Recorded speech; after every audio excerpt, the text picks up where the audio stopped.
Hi guys, welcome back to my Exvius guide. Now I'm gonna review Onion Knight. Let's take a look on his stats. Like you can see that even his best attack is already break the limit of your top tier attacker. It reached 158. Landeau and A2 only reached 155. For the attack passive boost, he gets 80% attack, which is same as A2 but 10% higher than Landeau. It is clear now that Onion Knight win compared to Landeau. For survivability, he learns health plus 30%. No defense and spirit bonus may make him a little bit weak, okay? But he learns 30% resist against fire, wind, water, and earth, which may be useful on some occasions. Blind, paralyzed, and petrified resist also make him useful on ailments battle. But beware of confusion because you don't want him to kill other party members. He also gets an auto refresh and MP plus 30%, which will help his MP management. His LB also charges 100% faster and you get 1 LB crystal regen per turn.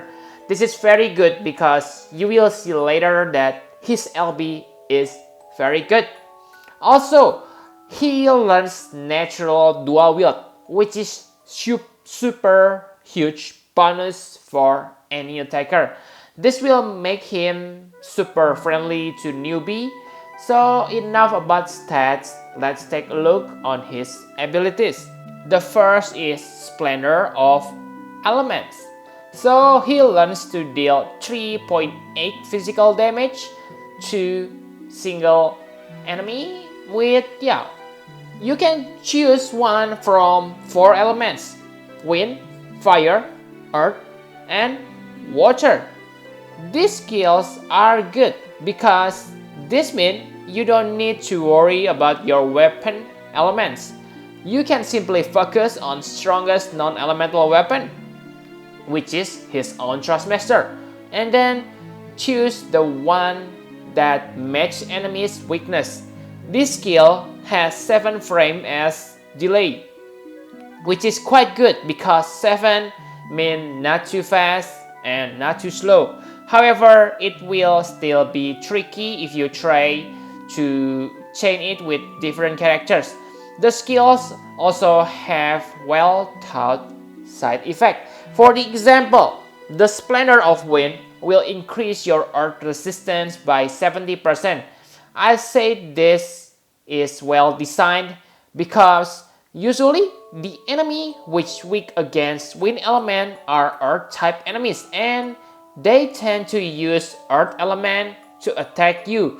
However, this may not be applied to Splendor of Fire and Water because in this game the opposite element of fire is ice and the opposite of water element is thunder.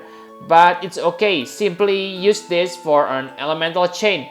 This skill has 12 hits. With additional hits from dual wield, it means 24 hits. This means if you have another Onion Knight from your friends or you draw 2 Onion Knights, you can easily reach 47 elemental change. The next skill is Onion Slice. So this is useful when you meet the enemy which resists to all elements of your Splendor skills.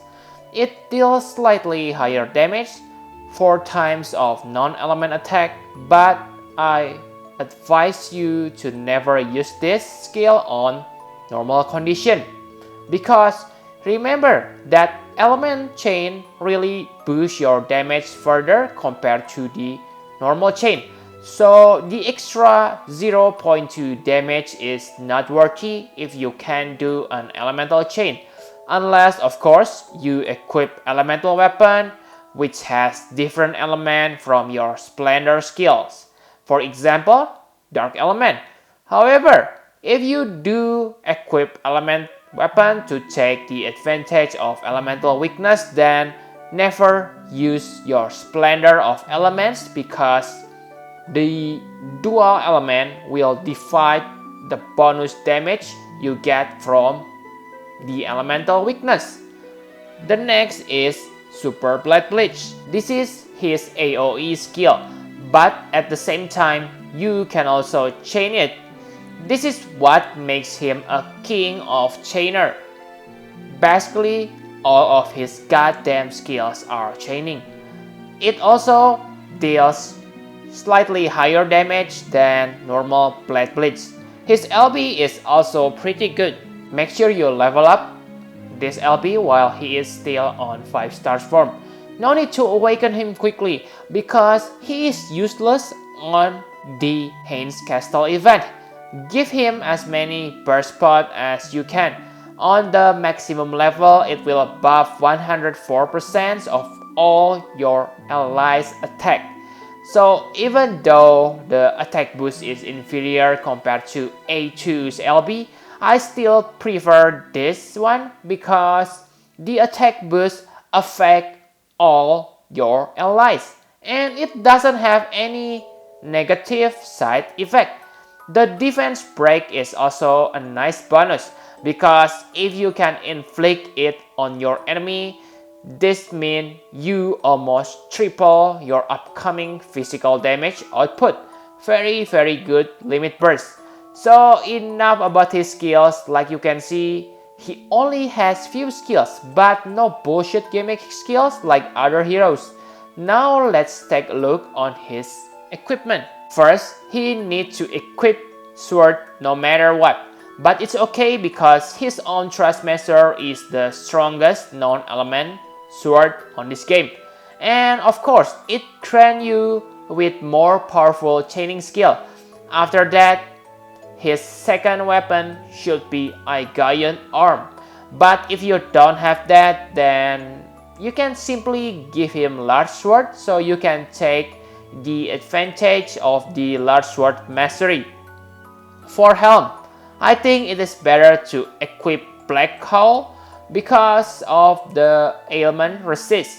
But you can use Rider's Helm if you want.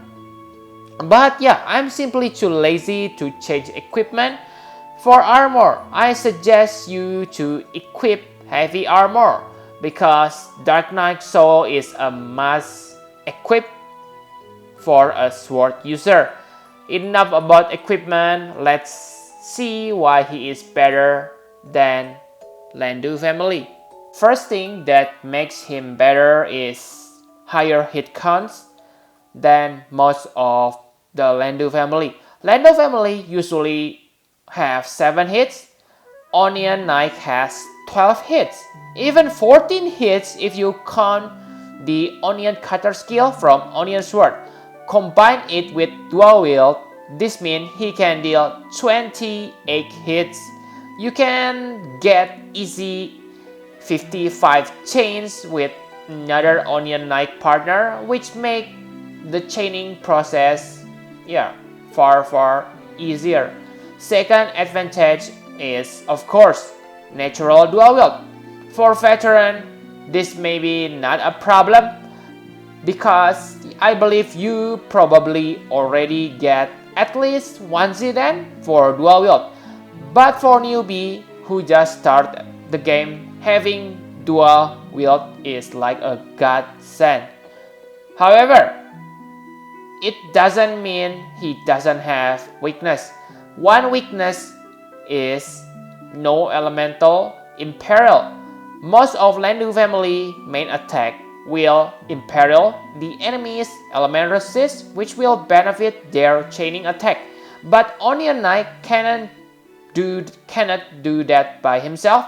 This is why if you want to multiply his damage further, you need to have another character who able to do that. For example, 9S or Tim. So my conclusion for Onion Knight, he is the best chainer at this moment.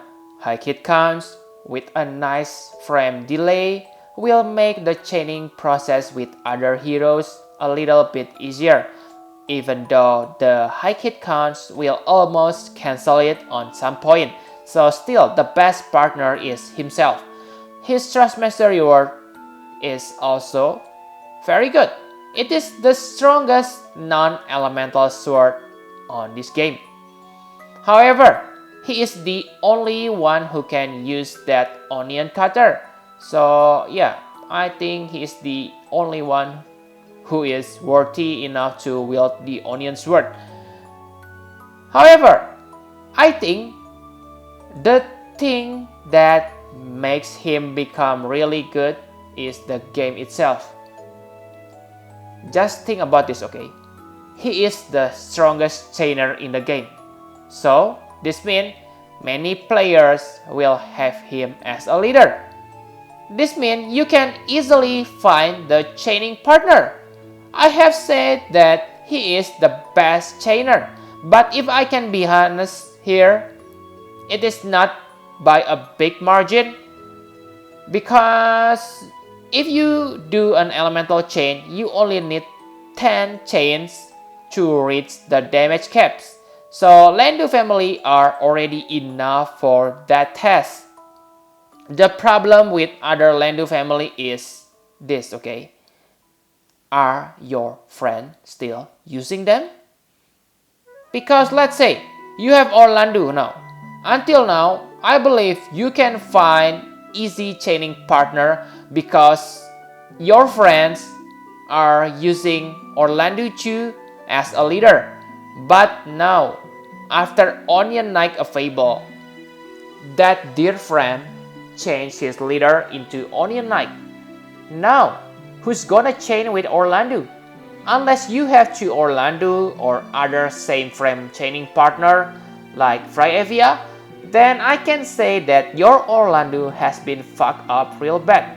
In my opinion, if you cannot chain your Orlando or anyone from Landeau family, then Awakened Lunette, Dark Nexus Seal, and Flame Fairy Tusk are more powerful than Landeau family. It is not because I'm salty, okay? Just think about it. Orlando, Divine Ruination only deal 4 times damage. With, yeah, let's say you imperial the enemies like resistant. So on the next attack, you will deal 6 times damage, right? So if you're not able to chain it, 6 times damage is lower than Lunette's Awakened cut through. Okay, so this is not salty but real calculation, guys. It is same case for A2 and 2B. Both of those heroes are pretty good. Really close to Onion Knight. But yeah, the problem is same. Chaining partner. But yeah, if your friend are still using the same chaining hero with the one that you have, let's say that you only have Orlando now, but most of your friends are still using Orlando, not Onion Knight, then I don't think you missing something big if you don't get Onion Knight. I give him 7,000, 8,000. No, this is impossible. What does the scouter say about his power level? It's over 9,000! What? 9,000? Come on, that can't be right. It must be broken or something. Yeah, I'm just kidding you. But yeah, he is the new meta chainer on this game. If you guys don't agree with me, then let me guess. You just don't get him from your summon, right? No need to be salty. I don't get him, but still, he is definitely over 9,000. Not in power, but 9,000 lapis. Okay, so yep, I think that's all you need to know about Onion Knight. I hope this video helps you guys to know about him. So yep, thank you very much for watching. Please hit the like button and subscribe to my channel for more Final Fantasy Brave Exvius guide. Bye bye guys.